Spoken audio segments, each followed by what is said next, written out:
hear me okay at the back? Brilliant. Okay, thank you for joining us. Thanks for being on time on a Friday morning, and welcome to this Marxism meeting on Israel is the Zionist project in crisis. My name is Ruby. I'm a member of the Socialist Workers' Party in North East London, and I'm chairing today's session.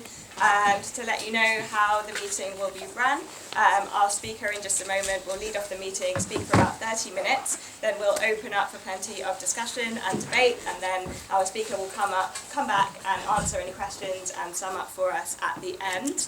Our speaker today is Rob Ferguson. He's a member of the Socialist Workers' Party in East London, is a Jewish anti-Zionist activist, member of the Palestine Solidarity Campaign, and is the author of various articles in the ISJ, the International Socialism Journal, on Palestine. And Rob is also the author of this pamphlet on anti-Semitism, the far right, Zionism, and the left, which you can get at bookmarks at this event. So, without further ado, Rob, would you like to lead us off?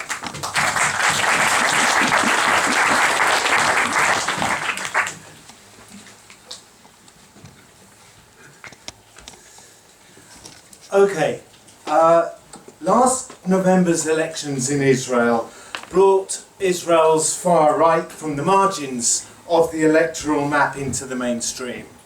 Religious Zionism is now a dominant force in Netanyahu's ruling coalition. Itamar Ben-Gvir, leader of the supremacist Jewish power, now National Security Minister, totes his gun at Palestinian protests demanding soldiers shoot children throwing stones on sight. During the election, his rallies echoed to chants of death to the Arabs. Bezalel Smotrich, leader of the Religious Zionism Coalition, said of Israel's founder, David Ben-Gurion, that he didn't finish the job in 1948, referring to the Nakba, the ethnic cleansing of over 750,000 Palestinians, and the clearing of hundreds of Palestinian villages. Smotrich proudly declares himself a fascist homophobe. Last week, over 5 days, a wave of pogroms swept the West Bank, with gangs of armed settlers, often in the hundreds, descending on 17 Palestinian villages, setting dozens of homes and vehicles on fire and shooting into Palestinian houses. That's one side. There's another side that has covered the news media since the election in November. Since January, mass demonstrations of 80,000, 100,000, up to 240,000 Jewish Israelis have launched mass demonstrations across Israel, sometimes weekly, fortnightly, against Netanyahu's ruling coalition and its planned legislation to bring Israel's Supreme Court under direct political control. What I want to address in this meeting is to argue that what is taking place reflects a crisis of the Zionist project in several respects. First of all, of the crisis of the settler colonial state and its domination over the Palestinians. Second, a fault line opening up within the ranks of Israel's settler population itself. Third, a wider crisis of the imperialist order in the Middle East, of which Israel is a key pillar. And finally, a threat to Israel's and Zionism's perceived historical legitimacy outside Israel itself. There's a very important caveat I want to make here. I am not suggesting that Israel is on a trajectory to a spontaneous or internally driven collapse. But these developments are of real significance for the Zionist project itself, for the Palestinians, for the anti-imperialist struggle, particularly in the Middle East, but also here and elsewhere in Europe and the United States. I want to turn first to the demonstrations by Israelis against the Netanyahu government. Turmoil there certainly is. The protests are huge. I mean, 240,000 is equivalent to a demonstration of 2.5 million in the UK. Not once in 2 decades, but every fortnight, every few weeks. And the vitriol between the Zionist camps cannot be entirely dismissed when they hurl accusations of fascism and terrorism at each other. However, these demonstrations have a very peculiar feature. First, they are led by key figures of the Zionist establishment. Former ministers of defence, ministers of justice are key platform speakers. Key figures who have been at the forefront of maintaining the apartheid state and the oppression of the Palestinians over decades. Those few protesters courageous enough to bring Palestinian flags onto the demonstrations have often had them ripped off and removed. Just last week, an elderly woman protester holding a placard of a baby shot by the IDF was attacked by those standing next to her, had the placard ripped off her and was ejected from the protest. Every protest is a sea of Israeli flags proclaiming loyalty to the Zionist state. It's no small wonder then that these demonstrations are almost entirely devoid of Palestinians. The narrative of the protesters, echoed by their supporters here in Europe and in the US, is that the current regime, and particularly its far-right element, represent a break with the democratic values and the founding principles of the State of Israel. They claim that the Supreme Court is a pillar of Israeli democracy. This is hardly a description that any Palestinian would recognize. The reality of the Supreme Court, for example, is that its judgments have been vital to maintaining Israeli apartheid, illegal occupation and settlement, house demolitions, military detention without trial, including of children, targeted assassinations, and not least in upholding the nation-state law that enshrines Israel's constitution on racist principles. And to understand this, I want to address briefly the foundation of Israel. Really to make the point that what we are seeing now represents both the continuity with the founding principles of Israel, but also a breach within the ranks of Zionism. Continuity. Let's just take last year before the election. 2022 was the deadliest year since for Palestinians in the West Bank since 2004. 222 killed in that year. So far this year, 2023, has been even deadlier. Over 150 killed in the West Bank in 6 months and counting by the day. The rise of the far right is both a product of and a motor of the violent dispossession that has defined the State of Israel and the Zionist project from its foundations. And here we face a brutal truth. Every Israeli Jewish citizen lives on land taken from Palestinians. Many live in homes built on the ruins of Palestinian villages, and indeed in the homes of those that were driven out in 1948. And this is not just a matter of the past. Citizenship of the Jewish state rests on the enforced exclusion and dispossession of Palestinians within historic Palestine and the denial of the right of Palestinian refugees to return to this day. Why have the divisions erupted in this way within Israeli society itself? I want to suggest there's two key reasons. Since its foundation, Israel has drawn in waves of settlers to colonize and provide an armed force for the state. First, mass immigration of European Jews to Palestine, fleeing from anti-Semitism, and then the aftermath of the Holocaust.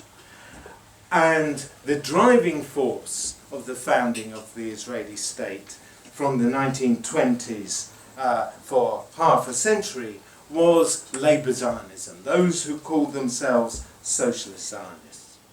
Then, after 1948, came the waves of Mizrahi or Sephardi Jews from North Africa and the Middle East during the 40s and 50s. Other waves of settlement followed, critically the mass waves of settlement from Russia in the late 1980s or 90s. And each new settler population generated competing claims within settler colonial society. And this is what gives rise to an array of political parties in the Knesset, each seeking to assert specific interests and extract concessions or privileges, divided along religious, secular and political lines, united on one thing, the dispossession of the Palestinian people. And some of these divisions are now erupting over, for example, LGBTQ and women's rights, secular versus religious divides, even over what ancestry entitles a claim to Jewish identity as such. And these political battles are not incidental, but reflect divisions that are rooted in Israel's settler social structure. Israel's school system for Jews is divided along secular, national religious, ultra-Orthodox lines. Students live in separate neighbourhoods, learn different curricula, grow up in isolation from each other. The second feature I want to suggest is the right trajectory in Israel's settler colonial society that is historic, and maps an increasingly open and explicit expression of racism, apartheid and violence. This is a long-term trend rooted in a response to Palestinian resistance on one hand and perceived external threats on the other. 1977 sees the election of the revisionist Zionists of Likud in the wake of the 1974 Arab-Israeli War, after 2 decades of Labour Zionist government. National religious Zionism surges forward after the first, then the second Intifada. Jewish power and the forces that today make up the religious Zionist coalition move from the margins into the mainstream of Israeli politics in the wake of the Palestinian uprising in May 2021. The entire spectrum of Israeli politics has moved to the right. A poll by the Pew Research Center in 2016 found that 46% of Israeli Jews agreed that Arabs should be transferred or expelled from Israel. That rose to 72% amongst Israeli Jews who identified with the right. Labour Zionism was the driving force of the Zionist project. They founded the institutions of the settler state. They forged the Zionist militia, the Haganah, that drove the expulsion of the Palestinian population in 1948 and formed the basis of the Israeli Defense Force. Labour Zionism led every government for 3 decades after the foundation of the state and provided the chiefs of staff of the Israeli Defense Force.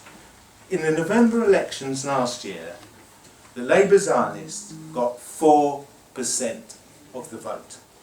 The left Labour Zionists, Meretz, did not gain a single seat. Today, the IDF is increasingly penetrated by the ranks of religious Zionism. In the elections, Smotrich and Ben-Gvir won particularly strong support from young Israelis. It was they who yelled loudest the chants of death to the Arabs, and may your village burn. What then explains the rise? The Zionist project was founded upon and defined by the dispossession of the Palestinian people.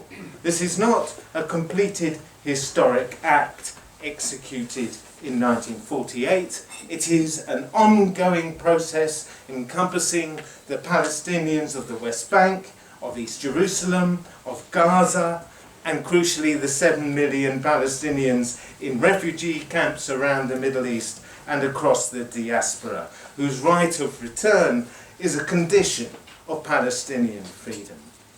But along with the dispossession has come resistance. For 2 decades after 1948, it appeared that the Palestinians were subdued, such that Israeli Prime Minister Golda Meir could notoriously declare that there was no such thing as Palestinians.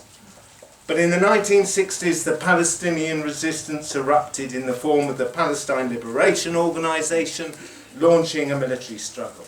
The PLO were crushed in the Lebanon War in the early 1980s, only for the first Intifada to erupt in the West Bank and Gaza 5 years later.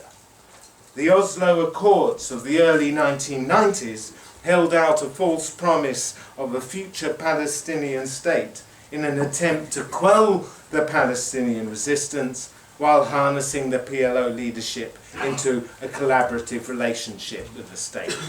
The Accords were left in ruin in the wake of the Second Intifada and in the 2000s and the rise of Hamas.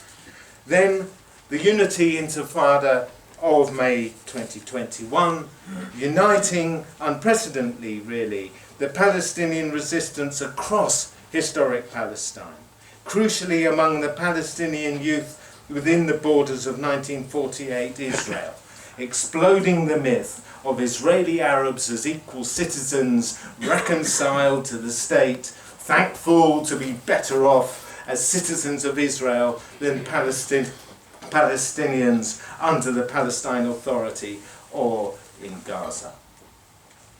Israel thus faces an unending, permanent military occupation in the West Bank and the resistance that accompanies it. And this is of vital significance not only for Israel itself. The United States arms and funds Israel. Israel is the largest cumulative recipient of US military aid since 1945, totaling $160 billion. Israel has the world's largest fleet of F-16s, except for the United States itself. Now, of course, it is true that the US also relies on the Arab regimes. However, these regimes are vulnerable. Pillars of US imperialism, from the Shah of Iran in 1975 to Mubarak in Egypt in 2011, have been disposed through revolt from below. And in this, Israel has a distinguishing feature. No settler colonial state in history that I can think of has dissolved itself. It is this that makes Israel a uniquely vital fortress of imperialist interests in the Middle East. The settler population is itself an agency of Palestinian dispossession.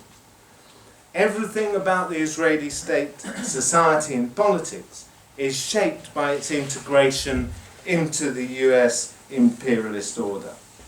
And therefore the US fears the inspiration the Palestinian struggle for freedom can inspire in the context of a rising crisis for imperialism in the Middle East itself. In 2011, the Palestinian struggle was invoked repeatedly in the Arab revolutions. On Nakba Day in May 2011, thousands of protesters attempted to approach or breach the Israeli border from Lebanon, Syria, Egypt and Jordan. In September 2011, a mass protest of thousands laid siege to the Israeli embassy in Cairo. Thousands broke down the security wall, occupied and ransacked the embassy for 2 days. Embassy staff had to be rescued, and the ambassador and 85 diplomats fled to Tel Aviv. Netanyahu declared the Arab revolutions a greater threat to Israel and Western interests than even that from hostile regimes such as Syria. So, how does the US, its allies, Israel, negotiate some kind of solution that will subdue the resistance?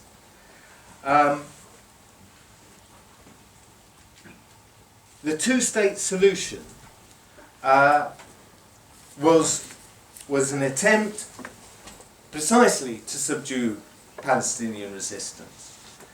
It was always a mirage. Genuine liberation could always only be won on the basis of national freedom for all Palestinians. The Palestinians of 1948 Israel, the West Bank, East Jerusalem, and the Gaza and the Palestinian diaspora. No Israeli government has ever countenanced even the pretense of an independent Palestinian state. Every government since 1967 has presided over the expansion of the settlements, ethnic cleansing, and the deepening of apartheid. No political force in Israel will cede control of the West Bank, East Jerusalem, or the blockade of Gaza. There is one settler colonial regime in this human amnesty is correct, from the river to the sea. One system of domination. For the settler colonial state, the question is how to sustain its domination of the Palestinians across historic Palestine on the one hand, and sustain from support from imperialism on the other.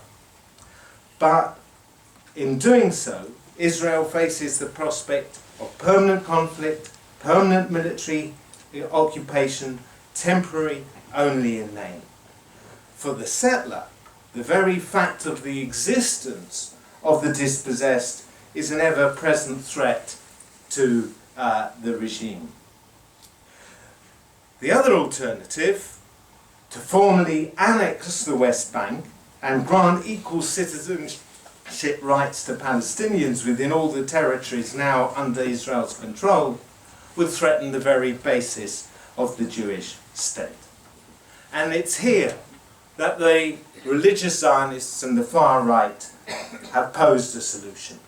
In 2017, Bezalel Smotrich put forward what he called his decisive plan. Its founding premise, and I quote, is this: the contradiction between the existence of the Jewish state and the national Palestinian aspiration is inherent. The Palestinian national movement is a negative mirror image of Zionism. As such, it cannot make peace with it.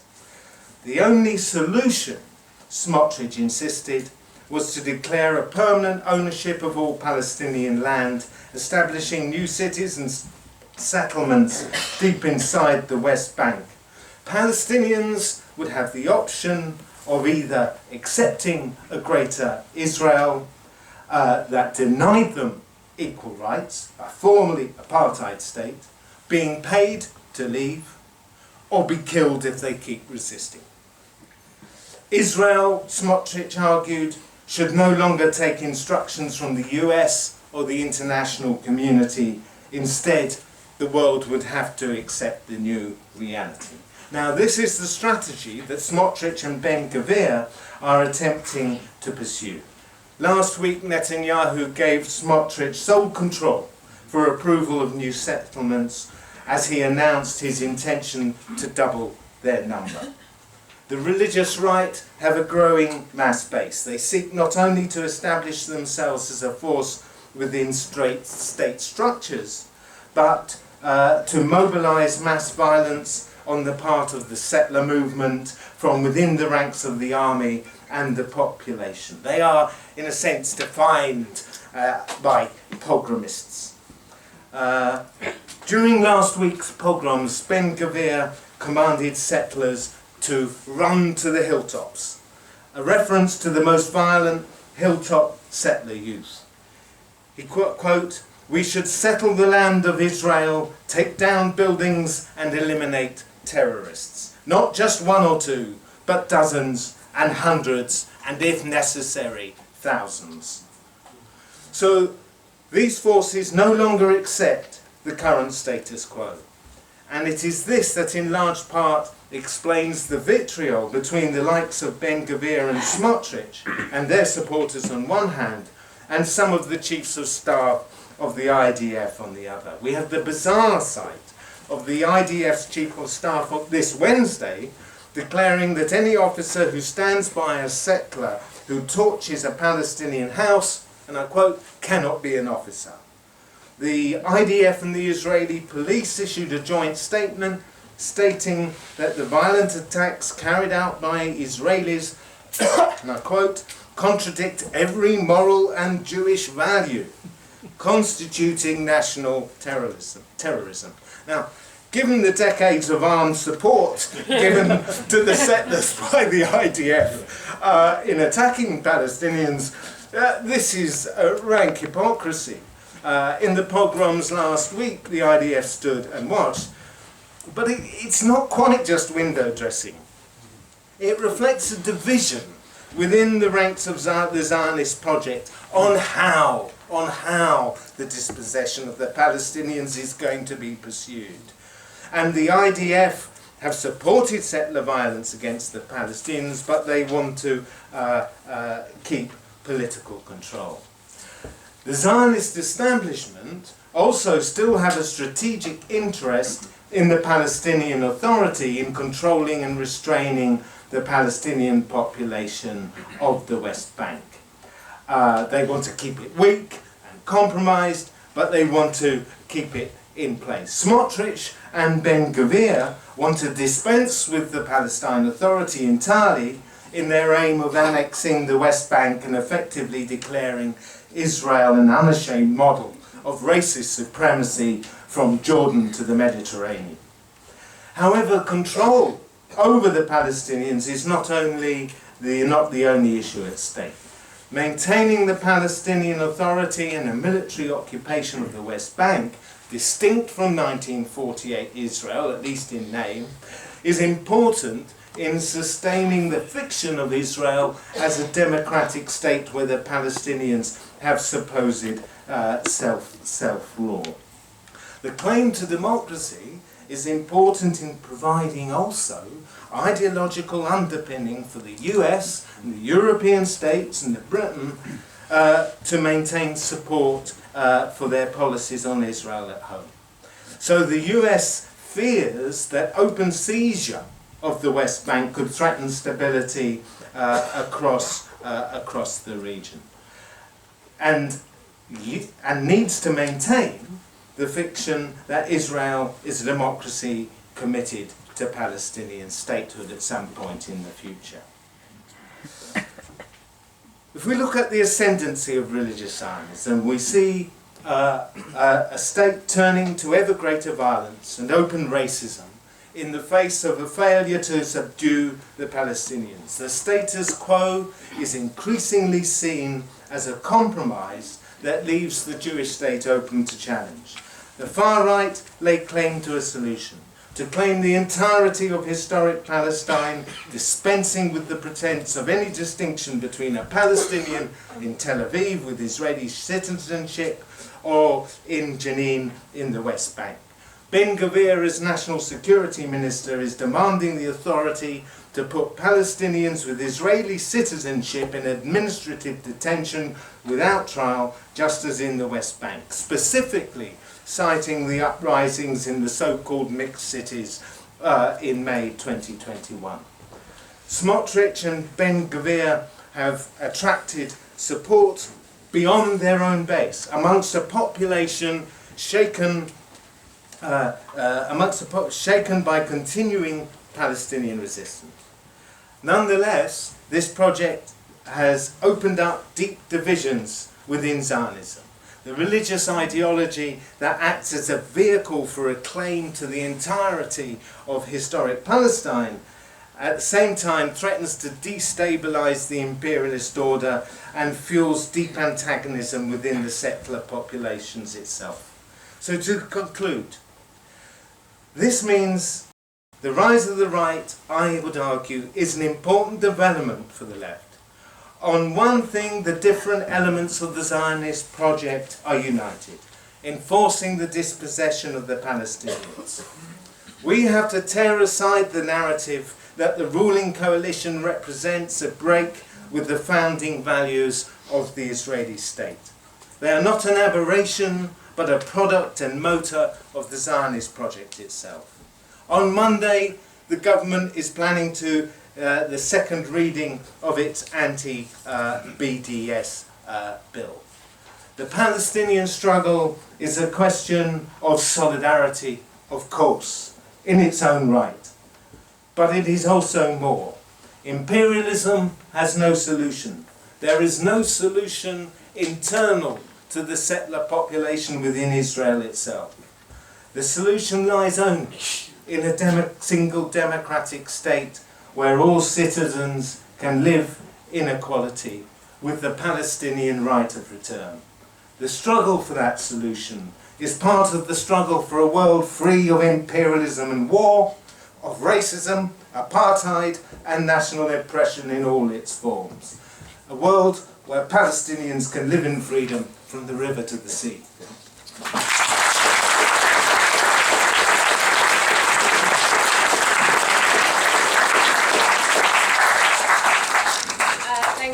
A lot of discussion and a lot of questions. Many of them actually, I think, tie together, and I'll try to draw that out.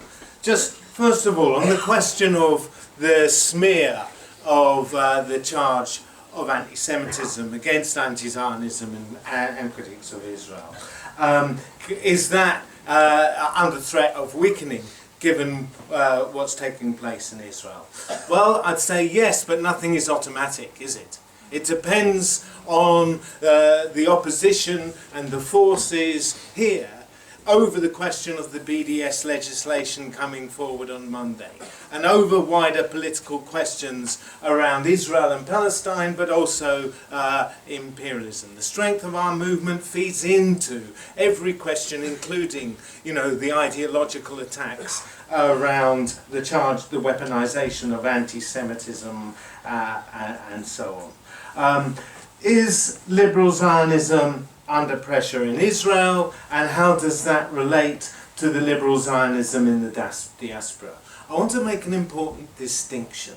Now, of course, there are tribunes of the Israeli state imbued with racism and commitment to settler colonialism in the diaspora. But there is nonetheless a material distinction between a population defined by its settler colonial relationship to the Palestinians and Jews in the diaspora. And this is important and significant. And once again, the relationship between the ideological affinity that the majority of Jews still express to one degree or another to Israel is, I believe, not a given. It's historically not a given. It wasn't always the case. It was the history of anti-Semitism and above all the Holocaust that is always referred to by the majority of Jews in diaspora when they discuss Israel. And when I look at many anti-Zionist Jews of my generation, it's not true that most of them began as anti-Zionists. They certainly weren't born anti-Zionists. Actually, they're a generation forged in the struggles and uprisings of the late 1960s, of the anti-Vietnam War, the fight against apartheid. And while engaged in those struggles, revolutionaries and socialists sat down and argued over the question of Israel time and time again in university campuses such as this.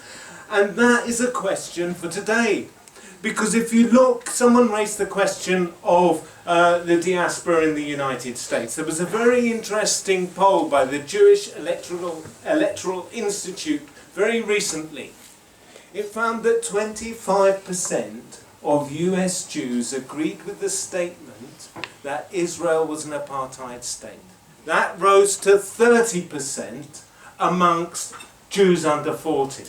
And amongst that cohort, on a list of 11 priorities that they felt was most important for the future, what came first? Climate change. Double for the rest of the Jewish population. What came bottom? Number 11, Israel. Now, that's because the diaspora lives in the same world of class conflict, racism and oppression, and in America, the rise of the far right, the anti-Semitism of Trump, the far right and the supporters. That has a history, because when you look at white supremacy in the US, anti-Semitism was always riven through its core, and every Jew in the US is aware of it. And when they see these forces emerge, cheering on Netanyahu and vice versa, this creates huge tensions. Again, the question then arises, do we have the movement? Do we have the struggle? Do we have the political, building the political hegemony, if you like, in order to bring those connections to the fore and to break that affinity with Israel, to carry that political logic through to a break with the infinity with Israel. I think Joseph addressed the question raised, very important question raised by Phil on the 2011 revolutions. I just want to add one point. We can formulate this relationship between the revolutionary and mass revolts of the Arab masses as, if you like, delivering Palestinian freedom on the behalf of the Palestinians, as if the Palestinians are passive beneficiaries in this process. This, as I hope I described when I talked about the protests in Cairo, this is not the case. There is a dynamic relationship between the Palestinian struggle and the struggles of the Arab masses. Yes, of course it's solidarity, of course it's empathy with the oppressed population of Palestine. But it's also more than that, because when the Arab masses confront their own rulers, whether they start from this point or not, they find themselves confronting the forces of the imperialist order in the Middle East. And when they do that, they find themselves confronting the settler colonial state and Zionism. So the identification between the Palestinian struggle and the struggle of the masses is a dynamic one. It is not just a one-way process. And for that reason, the Palestinian struggle has and can act repeatedly as a detonator of struggles across the Middle East. I just want to come back. I've talked about the impact on US Jews. Now, albeit in minor tone, it's not just the US. I've mentioned the BDS legislation on Monday.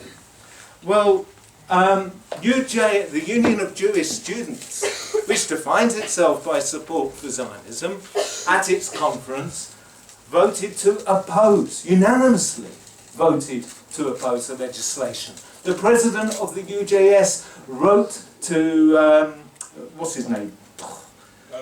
Gove. A letter opposing the legislation. He had an article in Haaretz talking about the fracturing of support and loyalty for Israel, not for the notion of a Jewish state. Now, I'm not suggesting for a moment that the leadership of the UJS and so forth are going to break with Zionism. No, this is more a signpost. It's a signal that the same processes, the tensions that I've tried to discuss in relation to the American Jewish diaspora are also true elsewhere. And of course, this isn't a question of numbers. The Jewish population in the US or in Britain is not got the weight of numbers. No, the question's an ideological one. And the ideological question, this continual argument that Israel represents the sanctuary of last resort from anti-Semitism, from the history of the Holocaust, has great weight not only amongst Jews, but amongst, crucially, also amongst non-Jews as well. And we have to pose another alternative, that the only sanctuary from anti-Semitism, from racism, from national oppression, is the unity of the oppressed in every country, the unity of our class in every country against the system that exploits and oppresses peoples and nations. And I just want to finish, look, on this note. It's important that we come here over the next few days to discuss these crucial questions of the world and of the society we live in and how to change it. But we have to do more than discussion. We have to leave this world a world of great threat, but also of resistance and struggle. So I would appeal to everyone who is not a member of the SWP to take one of those forms at the room when they leave. Not because I just want to increase the count of pieces of paper filled in, although, to be honest, yes, I do, but because we need to build a movement that is going to help drive the struggles that we are engaged in to success in the here and now, and a movement that can help deliver the potential of our class in Europe, in the Middle East, in the United States, in Russia, and in Palestine, to transform the world in which we live, where the cry of a free, free Palestine is not an aspiration, but a lived reality.